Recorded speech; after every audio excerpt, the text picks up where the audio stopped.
And welcome everybody to today's Talk of Champions. I'm Brad Logan. He is Zach Berry has joined us, and Zach, has been a wild time in regards to Ole Miss recruiting as of late. You and I kind of exchanged messages. First of all, thanks for jumping on today. Yeah, man, absolutely. How we doing? Man, doing good. Just received word. I don't think it happened very soon. Ole Miss muddied the waters with Andy from Western Louisiana. We know that commitment has been made public, a 4-star. Rebels lose out on him, but boy, they've won a lot of other battles over the last couple of weeks. Appreciate you jumping on. That's really just kind of the freshest news before we get to a lot of Ole Miss recruiting.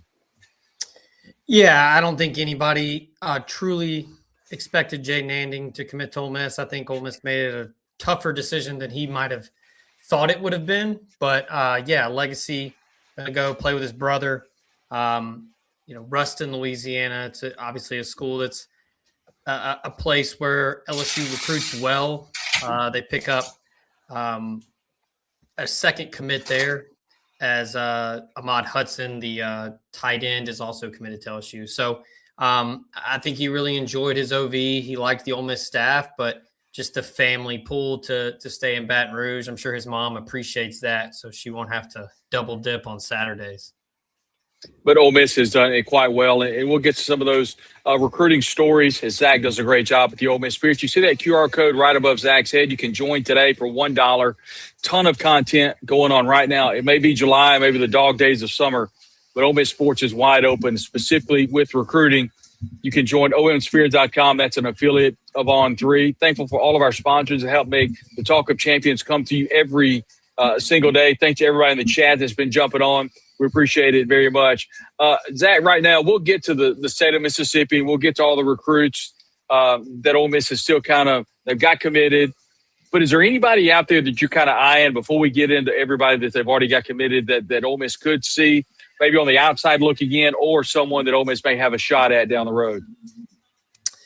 I think right now the focus is going to tighten a little bit. I think the priorities – they're going to narrow the scope a little bit. I think for the most part, you're probably going to see a lot of flip attempts down the stretch. I think Ole Miss probably adds 1 to 2 more uncommitted prospects in this 27 class. But I think right now you're looking at a staff that is going to really prioritize guys that are committed elsewhere that they feel have a really good relationship with. Both the player and the family. And I think that's going to be kind of what you're going to be seeing. I know that's not what everybody wants to hear. It's not a sexy thing to talk about in recruiting, but you've got a bulk of the class that's already, committed. So I think now you're just going to prioritize those game day visits, and then getting down into November, December, when guys are trying to make those final decisions before signing. Ole Miss is going to look to make a couple moves. I was looking earlier today, Zach, and you may correct me if I'm wrong. Is Ole Miss up to 14 in the rankings right now? Yeah, if I pull it up in real time as we record this, I believe they're still top 15. Okay. I think they're in the top 10 in terms of 4-star commits. So they've got a pretty good pace set right now on blue chips. But right now, Ole Miss is 14 with 21 commits. And I think that there could be another. But, 14 4-stars, Brad. It's the most in the modern day of recruiting. It's the most I can remember since kind of starting to follow this seriously before I got into the industry about 2011, 2012. 2010, it was around that time when I started to pay attention. But 14 is a lot. And I think that what Pete Golding and his staff have done this spring and this summer is going to really, really be a huge block to build on to finish this class and to move on to 28. I don't think anybody that's followed Ole Miss recruiting, or really recruiting in the Southeastern Conference, it's become more evident that this particular coaching staff's philosophy on recruiting is night and day from the previous staff led by Lane Kiffin. And I guess mainly, Zach, if you look at what Lane, Randall Joyner, Austin Thomas, and this staff is doing versus the other they're obviously recruiting high school players much, much more.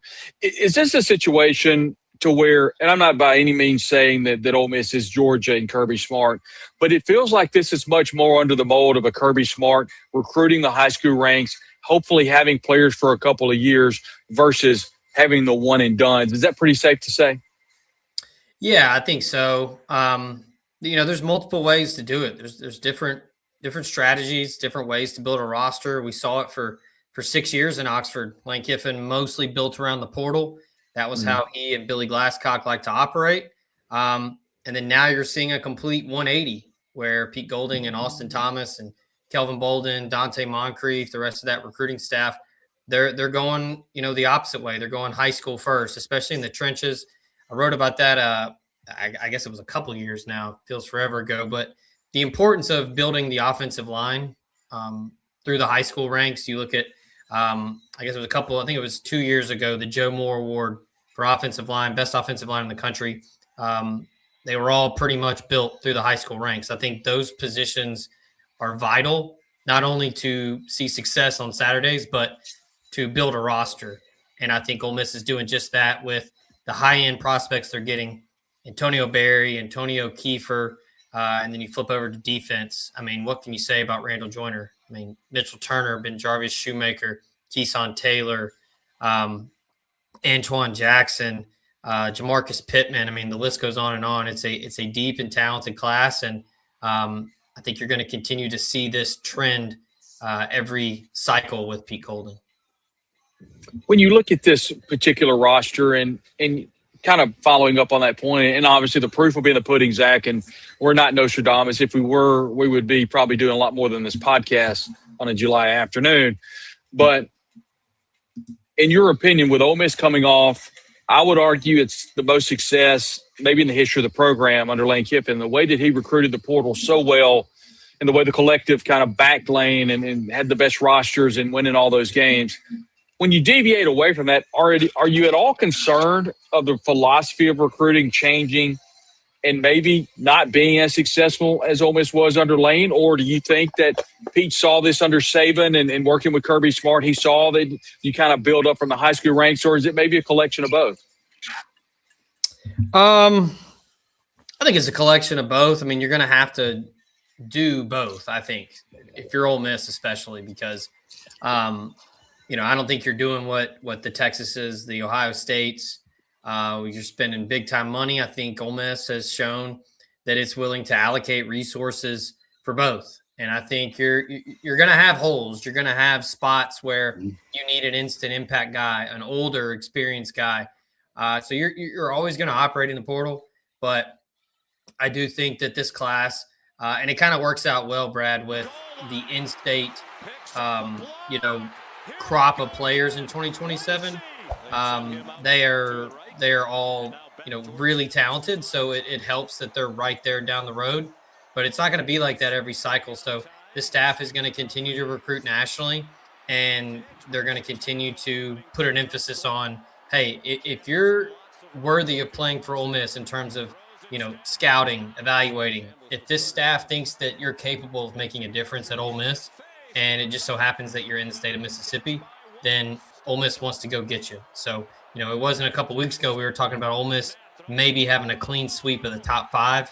That hasn't been done in a long time in the state of Mississippi because you share the state with another SEC program. So I do think the comparison to Kirby is fair because of working under Saban and doing it that way. I don't think it's a coincidence that Saban left the game of college football around the time the portal and NIL became a big deal. He very clearly liked to operate the old school way, building through high school, getting depth, and developing guys over a couple years, and then having them ready to make a difference. As we see on the screen, highlights from that Sugar Bowl and a couple of questions that come from that. Number one, you kind of answered that in regards to the way Kirby built his roster at Georgia. But I think the really pressing question, Zach, is Ole Miss is on a heater, for the lack of a better word, on the recruiting trail. How much of that heater has to do with the success Ole Miss had last year in the college football playoff? Yeah, I mean, I think obviously you look at the two most important offensive players on the team were from the portal. Now, key one, he was barely a year at Missouri. Ole Miss finished a close second for him out of high school. So not as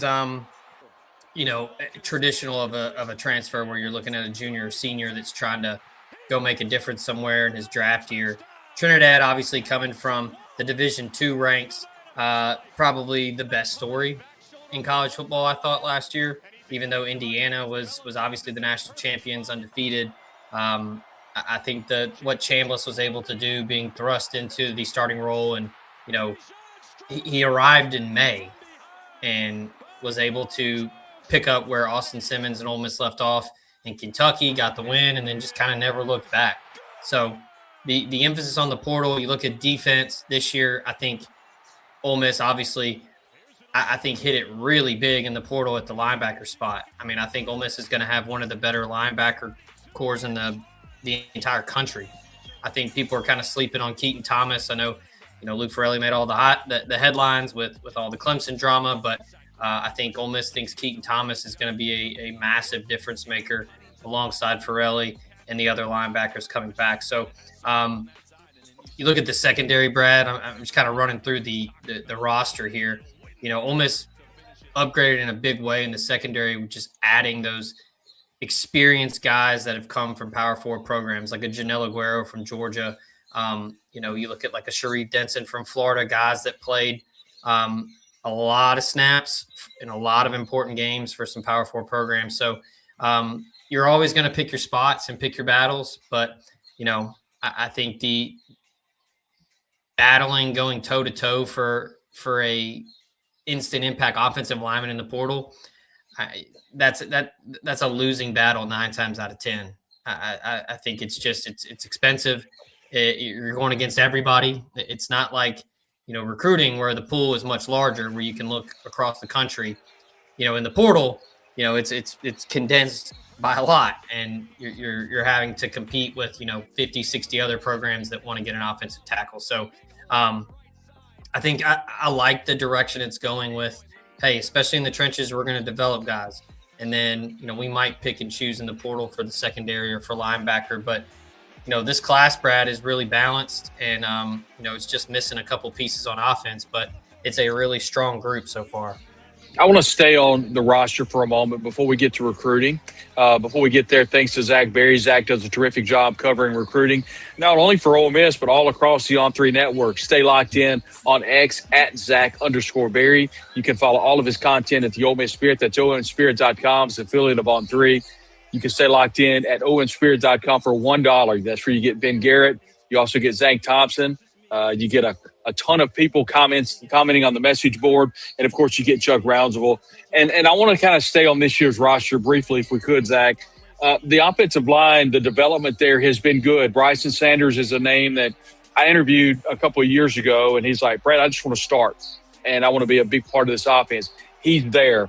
There are some transfer pieces, specifically Delano Townsend at left guard and Patrick Kudus at right guard, but they are the anchor on that offensive front. I do think there is a cause of concern with Carius Kern, the transfer out of LSU, having some issues. Enoch Wangoy is someone that could be penciled in.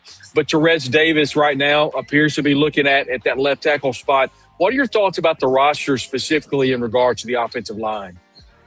Yeah, I mean, I think you have a cornerstone, a locker room guy in Bryson Sanders. I mean, cliche for a center to be the quarterback of the offensive line, but he is. He waited his turn. He was patient. He could have gone somewhere, Brad. I mean, we talked about that on the show before. He had opportunities to leave. And, I followed his high school career closely, being here in Nashville, and he was close by in Chattanooga. He never wavered in his recruitment. He believes in what John Garrison does. And, he was patient, and now he gets to lead this offensive line for another year. I think the interior of this line coming back is what's so important. I think I don't understand. There are some people, in my opinion, sleeping on this Ole Miss team. I think a lot of people are putting way too much into, Lane Kiffin leaving, Charlie Weiss Jr. leaving. Those are pieces that are going to be, you probably can't replicate, and that's fine. That doesn't mean you're not going to be successful, but it's a big loss, but you're still returning, in my opinion, the best quarterback, running back combo in the country. I think those two are a huge part of this offense. But before you get to the other pieces, it all starts up front. I think Therese Davis is a huge piece of this year's line. He's been a huge piece of the recruiting pitch, Brad. I mean, he's put guys through individual workouts. Both 4-star tackles Ole Miss has committed right now. Not only were on a visit with Therese Davis, hosted by him, but he went through an individual workout with both of them. I think you're going to have Tommy Kinsler is going to be someone that I think is going to surprise a lot of people. He was someone that was in line to start for Miami, and he chose to get in the portal and bet on himself and go somewhere else. I think him, and then you mentioned Wango, who's kind of a lottery ticket, just a freak athlete who is built like an NFL offensive tackle. So I think the staff has been a little surprised by him in a good way in spring workouts, that he looks, I think, a lot less of a project than I think they probably thought. I don't have that source or anything. It's just my opinion, because I think Wango, being a guy that hasn't played a lot of organized football, but is just a mammoth of a person, I think he was surprising when he got to campus, and I think they like what they've got with him. But I think the offensive line is going to be fine, Brad. Look, Kewan Lacey is going to fix a lot of issues. That's a good point. Trinidad Chambliss is gonna fix a lot of the issues. I think the tight end room. I mean, you got Luke Haas, who's finally healthy. I think that duo with him and Caleb Odom, who is beefed up, now close to 240, 245, a kid that has all the makings of being a difference maker at tight end. Those two. I think this offense is going to – I'm not going to say surprise people, because people know how good Chambliss and Lacey are. Deuce Alexander, I think, does not get enough credit for being a guy that would make plays. When his number was called last year, Brad, he made plays. I think he's going to be a leader in that wide receiver room. I think that was a big part of him staying at Ole Miss. I think he takes pride in being the leader, wearing that number 1 jersey. That's not lost on him, the importance of that. And then, the rest of that room, I think is gonna really start to catch its stride. I mean, you remember last year, Brad, Dejon Stribling was I'm not gonna say he was lost in the offense, but he didn't really get going until that Georgia game, when he had that long catch and run and a couple of really nice catches. I mean, that was when the turning point for him. And so I think you're probably going to see that with some guys this year in the wide receiver room. And that's okay, because there are plenty of other pieces on that offense. That was kind of where I was going next. But before we get too far down the road, I think everybody, in a good way, Diego Pounds really turned a new leaf after being injured and came in and was really, really good on that offensive front. As we watched the highlights here, he did such a good job against Georgia, against Miami. And on the flip side, Jaden Williams started as a true freshman. As you know, it kind of went in the doghouse for a little bit, and then finished his career at Ole Miss as a really good offensive lineman. And then you lose Devin Harper to LSU in the transfer portal. I guess the only question I have, what do you think about Connor Howes? Is that someone, the sophomore, that could possibly see some action? Because obviously, I'm with you. I think the offensive line is going to be okay, because I think a lot of that is Trinidad Chambliss and Kewan Lacey make the offensive line much better than maybe they are. But is this a situation of where depth becomes an issue, and maybe you can lean on a Connor Howes a little bit?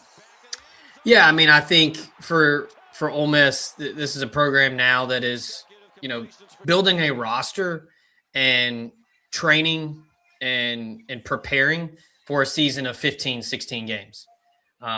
This is not, hey, we're going to play 12 and then we're going to get 13, if we're lucky. I mean, this is a team that is preparing for another college football playoff run. So depth is huge. I think last year, especially on the defensive line in that Miami game, you saw some fatigue setting in. Xavier Harris was completely gassed by the end of that one. He could hardly get in his stance, and I think that Ole Miss saw that. They noticed it, and kind of eerily similar to that Georgia game a couple years ago in Athens, when Ole Miss was just completely outclassed, and Kiffin kind of had that realization of, hey, we got to change some things. So I think Ole Miss did that on the defensive line. They got, in my opinion, all due respect to the guys on last year's team, but I think they got a little bit more athletic, and I think they're going to really benefit from that, having some different kinds of guys on the edge. Guys like a Jonathan Maldonado, I think, is going to be a pleasant surprise for fans this year. And I think that athleticism and that quick twitch was missing last year, and you're building around a core of Mississippi guys with Dan Brown, Cam Franklin, and William Eccles, who I think has a real opportunity to be the best defensive lineman to come out of Ole Miss kind of in the modern era. If you look at that defensive front, and by the way, 14 of the 20 commitments are either offense or defensive linemen. That just should show you, as Zach pointed out, Ole Miss is really leaning heavily into the trenches when it comes to building a foundation for the team in the upcoming years. I want to look at that defensive front, Zach. Going into this season, there are a lot of unanswered questions, but there are a lot of, I guess you could say, exciting questions to be answered. I think one of them is none other than Jaheim Otis, the redshirt sophomore, the transfer out of Columbia, Mississippi, or prepped at Columbia, Mississippi High School. A bit of a journeyman with Alabama, Colorado, and now he's back, what we like to say, home at Ole Miss. Between he and Jordan Renaud, the redshirt junior transfer, I think if those two players are healthy and play up to their potential, Ole Miss could have one of the best defensive fronts in the SEC. You talked about a moment ago, Mekhi Barrow, Will Eccles, Perkins off the edge, Cam Franklin, Maldonado, and then Jam Brown. It's a really solid group there that Ole Miss can kind of build upon. Yeah, it's not a bad problem to have. I mean, I think a lot of people forget that Jam Brown was a freshman All-American. He kind of gets lost in the shuffle now with just how good William Eccles has become. I think Cam Franklin really turned a corner and kind of came into his own towards the end of last year.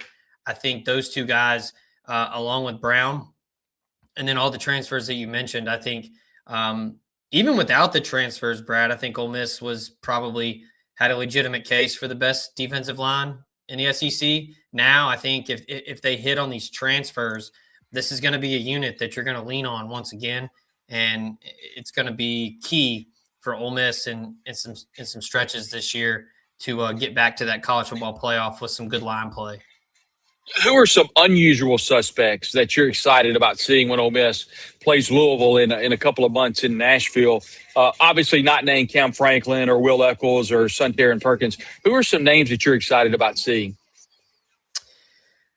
For me, I think Jonte Cook jumps out. He was a guy that Ole Miss really wanted out of high school. I think he really wanted to go to Ole Miss. I think in hindsight, he probably would have picked Ole Miss. I think for him, it was one of those, like, just needed a change of scenery, get out of the state of Texas, kind of find himself, if you will. I think, going to Syracuse was good for him. I think it kind of humbled him a little bit, and he worked hard, and now he's playing back in, the limelight of a Power 4 school, all due respect to the Orange. But I think he's going to be a guy that can, I'm not going to say Elijah Moore, because I think he's a little different than Elijah, but that kind of impact in the slot, I'm excited to see him. I think JT Lindsey is someone we've talked about him plenty, but essentially a true freshman. He didn't play at LSU. He's someone that I think is going to really turn some heads. He's going to be important this year. You notice how Ole Miss went to the portal and got some running backs.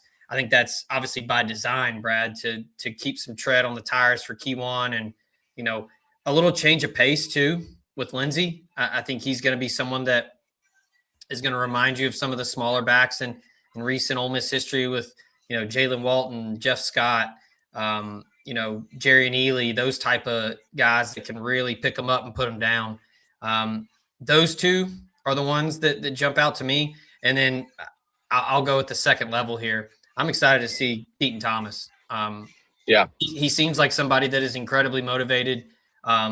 He has that right mindset that you want in a guy to lead the defense. And I'm excited to see what he looks like in the middle of a Pete Golding defense. We haven't talked a lot, by the way, before we get too far down the road.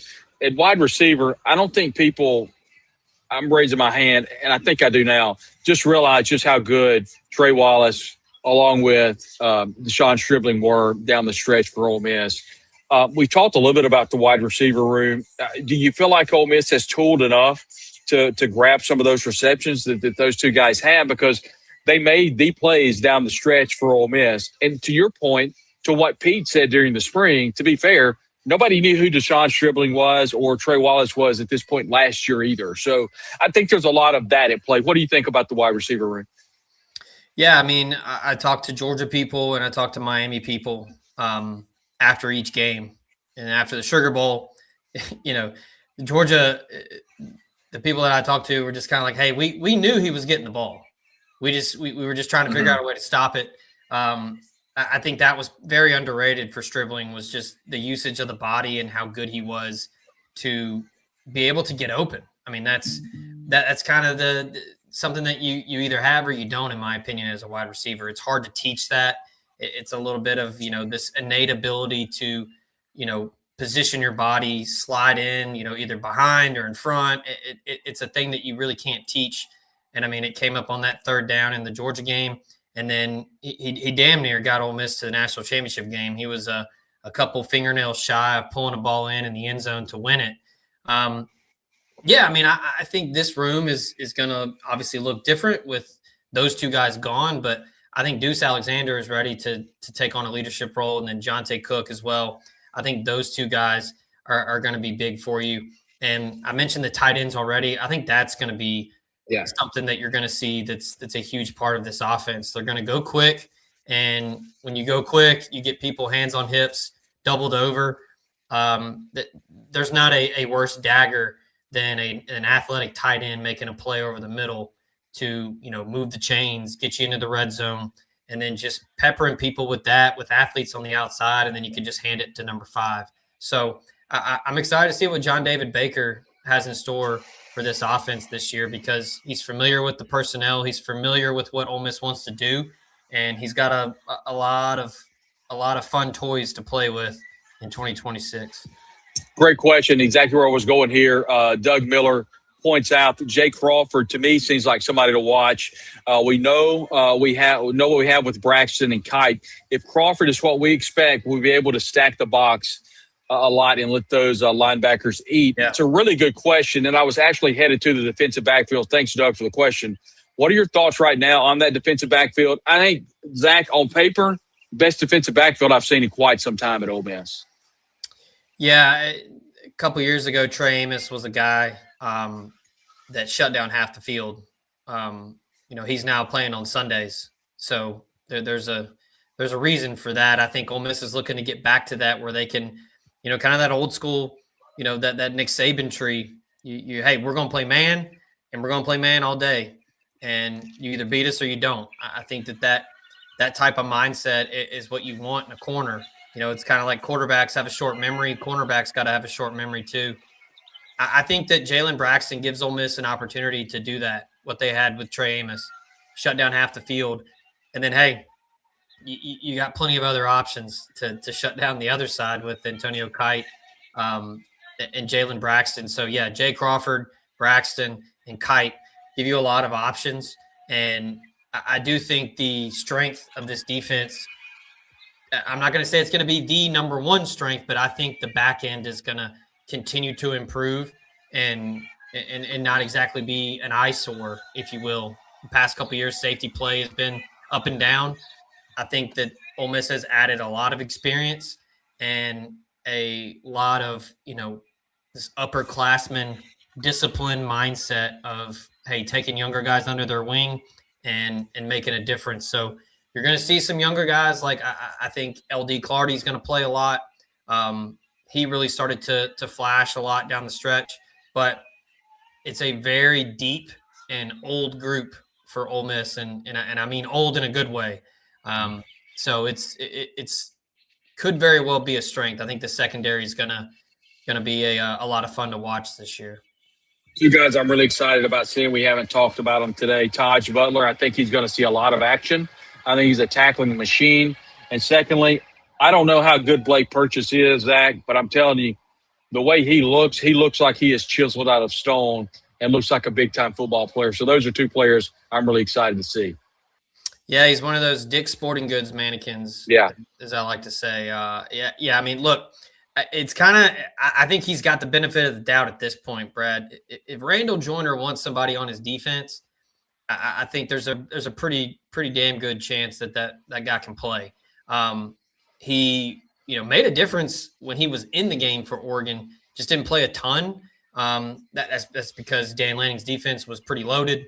They had a deep room over there for him to navigate, but he really flashed in that first Indiana game. I think he was somebody that was going to be in line to play a lot in Eugene, but now he's at Ole Miss, and I think that it's a true, it's an embarrassment of riches for Randall Joyner. I mean, he's gonna have a tough time making everybody happy over there.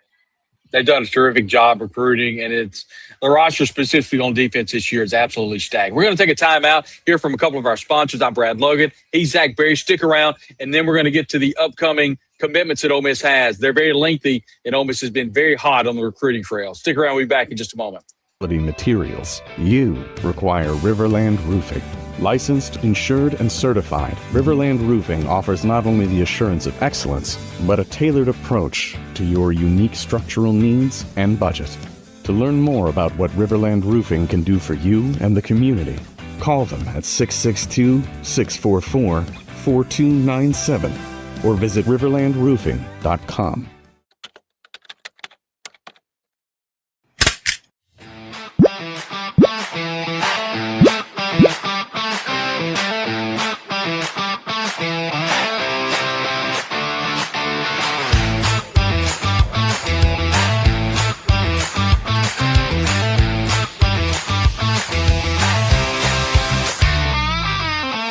Hey, Rebels, your truck is here.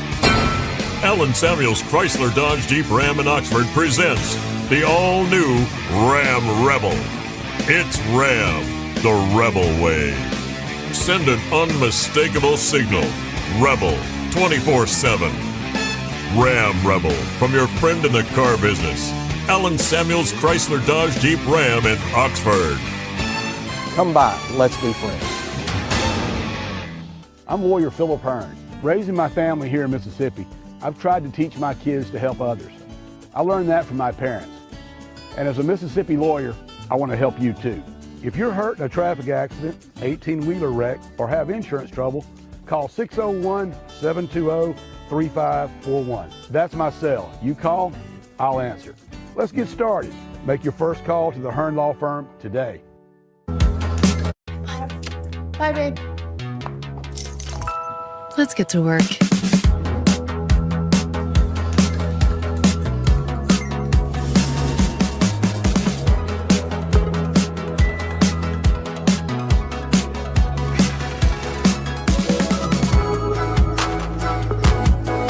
Advanced technology to accelerate business growth. There's more to see. Start my weekend. C-Spire, customer inspired.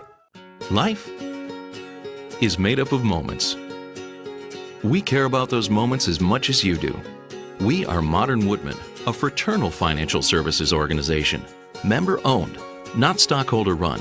Since 1883, we've supported families, strengthened communities, and helped people reach their financial goals.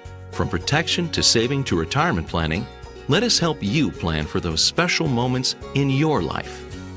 We are Modern Woodmen of America. And we're grateful for all of our sponsors that help make all of the content today possible.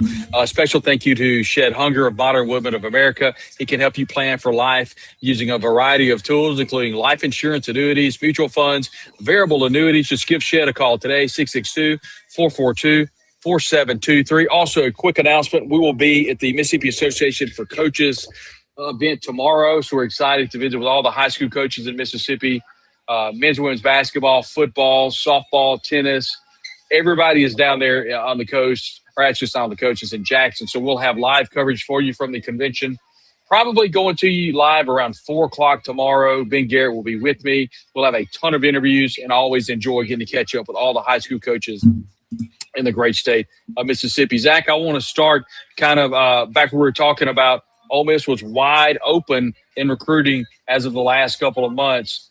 And it all kind of starts with those big ones up top. And it is really hard to pick out the biggest recruits because Ole Miss has done such a good job. But I want to start in the state of Mississippi with Mitchell Turner and Antonio Berry. Those are two players that let me ask you this real quick before we get too far down the road. What is going on to where Ole Miss has not only put a focus on the state of Mississippi, they're beating out Mississippi State, and in large part places that Mississippi State historically has done well in Ackerman, in Louisville, in Tupelo. What is Ole Miss doing right now that they're really, kind of getting the pick of the litter when it comes to Mississippi State? I mean, I think it's just showing the strength of the coaching staff. We talk a lot about Randall Joyner, and he's earned the headlines. He's a guy that resonates. If you ever been around Randall, it's impossible not to kind of want to go out and do something you've never done before. He's pretty inspiring when he talks. He gets you fired up. I think that ability to grab a room and completely take hold of whoever's in it is something that Randall Joyner does better than anybody. And then, oh, by the way, it doesn't exactly hurt for recruiting when you've got guys in the NFL at a pretty high clip since arriving in Oxford. So that's huge with like Ben Jarvis Shoemaker. I mean, Randall Joyner's been recruiting him for years. Mitchell Turner, same thing. Ole Miss was patient. They kind of let him do his thing. He went out and took visits. They didn't press. We obviously had all the drama with Shoemaker with Colorado. I think that whole recruitment and what unfolded, that was just a prime example of kind of how much cachet and weight Randall Joyner's name carries right now. But I mean, in state, I think you're looking at, close to home. Tupelo has been a place that Ole Miss has really struggled to recruit over the years. And it's completely flipped over the last couple of years. And then, like Louisville, Ackerman, these places where, typically Mississippi State towns or Mississippi State stronghold, a place where Mississippi State's recruited well. I think that's a product of this Ole Miss staff and also just the changing of the guard with how recruiting is done now. The reputation of the Grove Collective kind of, you don't really need to go into detail about it. Everybody knows, whether it's high school or whether it's transfers. It's a buttoned up operation over there by Walker Jones, and they do a hell of a job. So I think it's top to bottom, Brad. Every recruit that I talk to mentions multiple staffers. It's not just a position coach and Pete Golding. I think that's been a night and day difference between Lane Kiffin's staff and Pete Golding's staff, where it's a collective team effort. It's more than just hey, this is my position coach, this is who I talk to. No, I mean, it's everybody. I mean, you've got Kelvin Bolden, Austin Thomas. I think you've got Jai Chaudhry. I mean, these guys that are in that recruiting office, they're doing more than just breaking down film and following guys on Twitter. Like, they're a part of these recruitments. So you bring in somebody like Dante Moncrief, a guy that's from Mississippi, played at Ole Miss, played in the NFL. Terrence Metcalf, same thing. I think that carries a lot of weight and it means a lot to players. And it's not always going to be like this, Brad, that every now and then there's a crop of kids that come out of the state, and it's not a bad thing. But sometimes kids just want to go somewhere else. They just want to get out. I talked about Jonte Cook, wanted to change the scenery, get out of the state of Texas. I think sometimes Mississippi kids are the same way. And it can be, it can be something where they're just wanting to get out and see the world, if you will.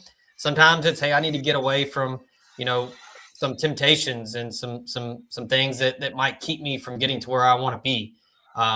So this class looks to be a prideful group that wants to stay and build something at Ole Miss after seeing what Pete Golding and the Rebels did in the college football playoff. Zach, you would know more than anyone. It felt like this class really turned to the good after Keegan Croucher committed to Ole Miss, and once he solidified that commitment, if you will, and he became an advocate for the class, and then you start seeing names like Ben Jarvis, Shoemaker pop, and then Alvin Mosley popped the other day. Miguel Whitley is someone that I'm really excited about seeing, and then I'll be honest, Antonio Berry, big get for me. Antonio Berry, I've seen him play. He seems like someone that he may need that freshman year, but I think he may be a plug-and-play guy easily a sophomore year, maybe sooner than that. And it just feels like that Ole Miss has really put the emphasis on Mississippi. I'd be interested to ask, it doesn't feel like that recruits really pick Ole Miss or State when they were kind of going – they're not really going head-to-head for a lot of players right now, but when they were in their heyday, they didn't pick either school based off the Egg Bowl. But I did feel like that history proved that they were picking the school that maybe had a better longevity, had a better or a more stable coaching staff. Do you feel like that may be in Ole Miss's favor, number one, having that cohesiveness with the coaching staff and having that success on the field, something Mississippi State hasn't had in quite some time? Do you think that's helping Ole Miss in Mississippi as well? Yeah, kids will say a lot of stuff, it's about relationships. It's about, the offense or the defense or playing in this stadium or that stadium or the NIL package. At the end of the day, though, these kids are competitors. They want to win. Winning still matters. It's no surprise that Texas Tech is recruiting like they are. I know that, Cody Campbell and them are pretty flush in the collective, but Texas Tech is winning. Joey McGuire is winning. So it goes hand in hand. You're going to see random guys pop here and there at different schools, like a Colorado or, these places that, Virginia Tech with James Franklin being there. The Hokies haven't really been in the limelight in a long time, but they believe in the coach that's there. They believe in, the players. Still, I think at the end of the day, kids care about winning. I don't think any kid's ever going to decide between Ole Miss and Mississippi State based on the result in the Egg Bowl. But, dominating the game these last couple of years, I think has really turned things. Because it's not just winning. I mean, last year the game wasn't even close. I know Kamario Taylor did some things, and maybe there were some people that were out there, sitting on some hands, maybe a little nervous. The game was never in doubt. When Ole Miss dialed it up, it was over. So I think that not just winning those rivalry games, LSU, the score didn't show it, but Ole Miss dominated the game last year. Those two games are important. They don't play as often because of the schedule change, but Auburn, that was a game that mattered a lot on the recruiting trail for Ole Miss over the years. You're recruiting a lot of the same guys from Alabama, Mississippi, Georgia. I think that matters. So, at the end of the day, NIL deals are good. A little cash flow here and there for an extra visit or to shut things down. Sure, that helps, but winning still matters for these kids because they, at the end of the day, they're competing and they don't want to lose. Let's take a look at the high-end commits, if you will. And we've talked a lot about Mitchell Turner out of Louisville, Mississippi, Ben Jarvis Shoemaker, and that whirlwind of recruitment between Ole Miss and Colorado, but Ole Miss able to lock him down. Barry Croucher, Alvin Mosley, and Miguel Whitley. What are some things that Ole Miss fans need to know about? Anything specific about the recruits that are at the top of the list? Yeah, I mean, I think it was big for Ole Miss to hold on to Keegan Croucher. It's kind of old school recruiting, Brad, where that quarterback is important. You get a blue chip quarterback in there, it perks people's ears up. I think that was big for him to come out and address the question. He took some visits, he listened, he wanted to hear what everybody had to say, but I think at the end of the day, he was just kind of doing his due diligence, doing his homework. He wanted to stay with Ole Miss. He wanted to stay with Joe Judge. The family met with John David Baker. They believe with what he's wanting to do, how he sees Croucher's career and how he sees his development. So Ole Miss really, checked all the boxes there. And I think that's important for a guy like him that is banking on playing it, at a Power 4 level and getting to the NFL. Joe Judge knows how to get people there. Trinidad Chambliss, obviously, what he did last year with the help of Joe Judge, Charlie Weiss Jr. played a role. There's no doubt about that. But Judge was the guy in that recruitment, and he got him to stay. And I think that's going to be something that's going to really pay dividends down the line, not just in recruiting, but in the development of this program as it looks to stay in that top tier.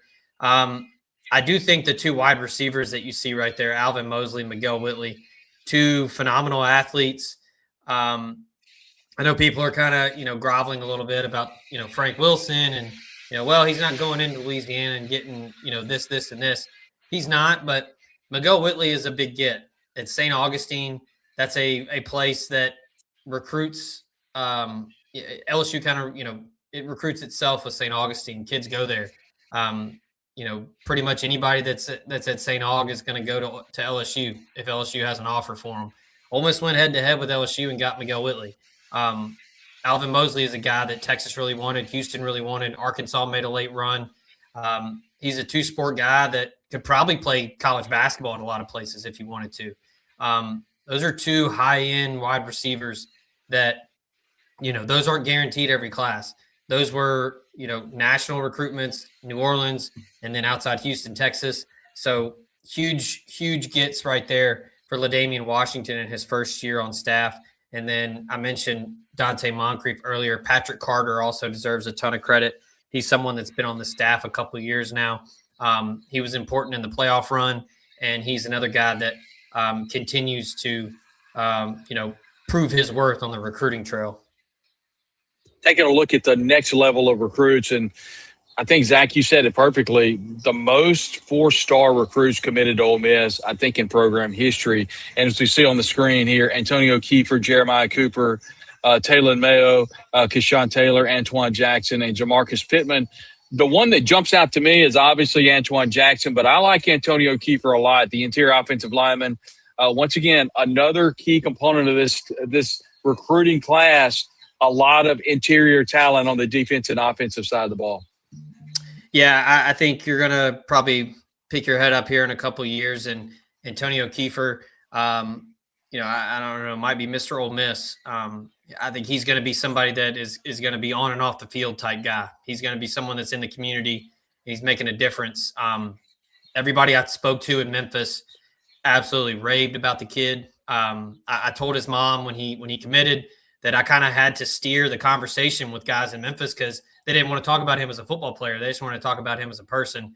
A top-notch kid that I think is gonna carry that room for the next couple of years. He will be a difference maker, in my opinion. Jeremiah Culpepper was a guy that just kind of popped up out of nowhere, but a four-star get out of the state of Georgia, plays linebacker, kind of a sneaky good run here that Ole Miss is on in Georgia for linebackers. And then you can't say enough about Taylor Mayo, Keyshawn Taylor, two national recruitments. Ole Miss going up in the Chicagoland area has been, kind of a trend where Jake Schoonover knows a lot of people in the state of Illinois. He knows a lot of people around that Chicago area. And, you go and get somebody like a Carmelo Reed last cycle, and then you get a Keyshawn Taylor, guy that I think is someone that has two-way potential, but they really like his skill set on the defensive side. But he'll go out there on Friday nights and we'll go, put it on somebody's head in the end zone, on a fade route because he's just that athletic. Antoine Jackson, a guy that I think is someone that is a hell of a piece of clay to mold. You don't teach 6'6", 240. I think that's a big piece. And then Jamarcus Pittman kind of gets lost in the shuffle because he committed so early. But he's an absolute just anchor for your defensive line. He does a little bit of everything for Moss there in Memphis. He plays both ways, but just an absolute mammoth of a young man. I think that's going to be somebody to come in next, behind Will Eccles, Jan Brown on the interior that can really make a difference. So it's a hell of a group. 14 4-stars, most all time. And I think they're going to continue to add a couple more pieces there. I think that number could grow in the next couple months. You look at one of the recent commits, Marvin. Help me out with that, Zach. Nguetsup. That's it. another 4-star piece for Ole Miss. And then you dip into some really talented 3-stars that a lot of some major programs wanted. Elijah Cox out of Georgia. The edge is a really big-time player. Mason Moore, David Parson, Trayvon Hall, and Juez Batiste. And you look at some of these players that may be a 3-star player, but I think in large part, some of these players may be overshadowed because of the high level of stars that Ole Miss has committed. Yeah, I do think there's a chance for some of these guys to get bumped up in the next rankings update. Somebody I've heard a lot about, Trayvon Hall, just kind of a do-it-all gadget guy for Central in Tuscaloosa. I think he has a chance to get bumped up and maybe get a 4-star. He's a phenomenal athlete. He does special teams. He plays offense, defense. Sometimes that can hurt guys, I think, where you don't specialize on one side of the ball or specialize in one position, but Ole Miss values that. They value that versatility. You see a lot of two-way guys in this commitment list. In Guetzip, though, I mean, we buried the lead a little bit here. This is the lottery ticket that you need, right, in recruiting. Kid that's originally from Germany, hasn't played a lot of football, but you talk about can't teach in things. 6'7", 275, got invited to the U.S. All-American game last year as an underclassman, flashed a lot in practice. He's kind of one of those, when he puts it all together, he's going to be a problem off the edge just because the frame is there. And I think the mindset is key here. A kid that's very, very knowledgeable of the game, even though he hasn't played a lot. He's kind of made it, next to his studies at St. Thomas More. I mean, he's a student of the game. I heard somebody tell me that he's a sponge. He asks a ton of questions. He wants to be great. And I think that when it's all said and done, Randall Joyner is going to get him where he needs to go. You mentioned Elijah Cox, the recent commit. Clemson, Mississippi State wanted him. He was a guy that I was told jumped off the page for Ole Miss on his visit. In-person interview. Both Pete Golding and Randall Joyner raved about him. Loved the meeting they had with him. Just kind of, who he is as a player, who he is as a person. I think that he's somebody that, you can get in at 230, 235 pounds. And, by sophomore year, he's about 255, 260 and can do a little bit of both, a little bit of Tavius Robinson vibes there where he can slide inside if you need him to because of, quick first step, athlete, length, but then he can also come off the edge. And, we've kind of looked through all of these different recruits today and we've talked about it a lot. They are just committed and they are not signed on the dotted line. Sure. Yeah. In your opinion, Zach, and obviously we don't know. Once again, we're asking questions that if we knew the answer to them, certainly we wouldn't be doing a podcast on a random afternoon. What does Ole Miss have to do to keep these players committed and to sign on that dotted line? And what fear is there of a program kind of laying in the weeds, coming in at the 11th hour and swaying some of these players? What is Ole Miss going to have to do from a coaching standpoint? Because there are a lot of players. We talked about the 4-star players. It's the most 4-stars Ole Miss has ever had committed in the history of the program. Ole Miss has done a really good job this year of going after high school players, trying to build that foundation, starting from the ground up, starting on that offensive defensive line. What are the Rebels going to do to have to finish that to cross the finish line successfully? I just think staff just has to just do what they've been doing, just be themselves. There's been several guys that have mentioned that where Ole Miss didn't push. They told them, like, hey, go take your visits. Like, go out and see different places, see different staffs, meet people. Go have some experiences.